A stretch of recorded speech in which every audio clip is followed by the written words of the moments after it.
આ ગામની દેવી તાંત્રિકો માટે મહાયક્ષિણી અને સાધારણ લોકો માટે વાઘ માતા. દશેરાના દિવસે વાઘ માતા દર્શન આપે અને લોકોના દુઃખ દર્દ બીમારી દૂર કરે. આ દહેરાએ તો માતા વિમલા પર પ્રસન્ન થાય. વિમળા, દેવ બાપુ, વિમળા! જુઓ ને, વિમળાને શું થયું?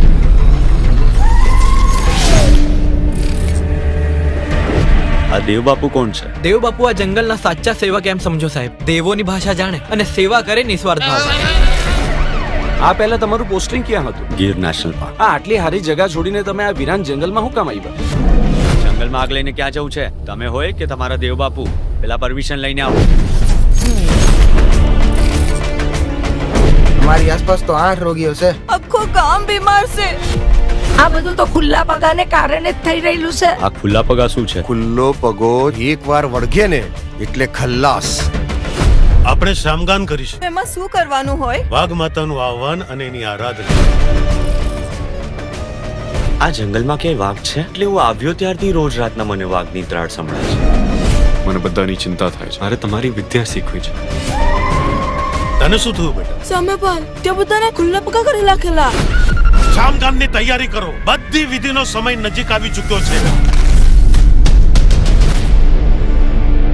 દશેરા આવે છે.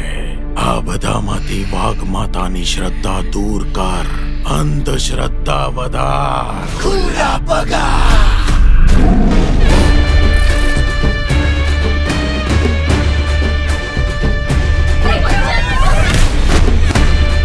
માં કઈ કહી રહ્યા છે?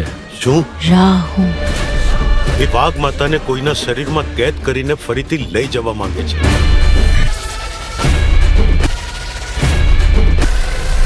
તમારું અહીંયા આવવાનું કારણ આ જંગલની દેવીને બચાવવાનું નિમિત્ત બનીને આવ્યા છો તમે.